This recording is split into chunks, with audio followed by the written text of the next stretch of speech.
Tom Garvey is the type of storyteller that makes you listen in. So when the pandemic hit, he decided to use his talents to bring a diversion of sorts into people's lives.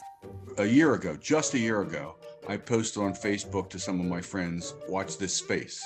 And I promised by the end of the month I would start posting stories about Veterans Stadium for their entertainment. Those stories are now chronicled in his latest book, The Secret Apartment, a memoir that tells the tale of how he lived in Veterans Stadium.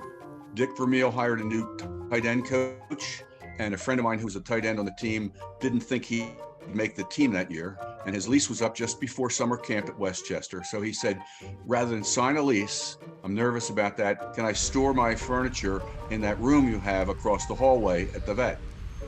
But Garvey, who oversaw parking at the vet for his uncle, wasn't living in the vet just yet, but a divine visitation would help him see the light.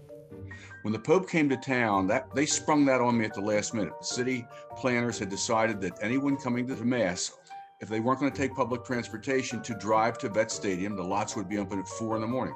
So I had nobody. And I had to come up with a crew.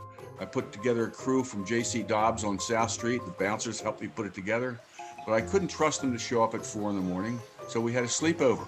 And we were in that room using that furniture. And in the dark, Mike McNally from the Electric Factory said, you know, if you just cleaned up this room and rearranged the stuff in here, this could be the coolest apartment in the world. And I started it that day. I'd slept there the night before, and I kind of never moved out for a long time. I was there over 2 years. Garvey, a Vietnam vet, says the time he spent living in a vet was cathartic. It was a very healing place when I lived there. It helped me. I had a lot of time to think. The demolition of the vet to make way for Citizens Bank Park and Lincoln Financial Field marked a turning point in his life. It was an end of an era. It was a separation of a lot of things. I lost a couple of good friends. That was in 2004. Tug McGraw died that year in January, and one of my best friends and one of Tug's best friends, John McManus, who's mentioned in the book also, John died that year. How does Garvey feel about Philly's current arenas? The new stadiums are designed so that you're really on top of the action and you have a very good view. And they are better stadiums in that sense. What they aren't is they're not the vet. In none of them can you be up in the upper levels and walk, all the way around and see the city.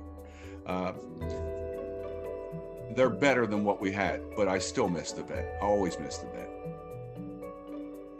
Hi, I'm Shirley. And I'm Regina Mitchell. For more videos like this, subscribe to WHYY.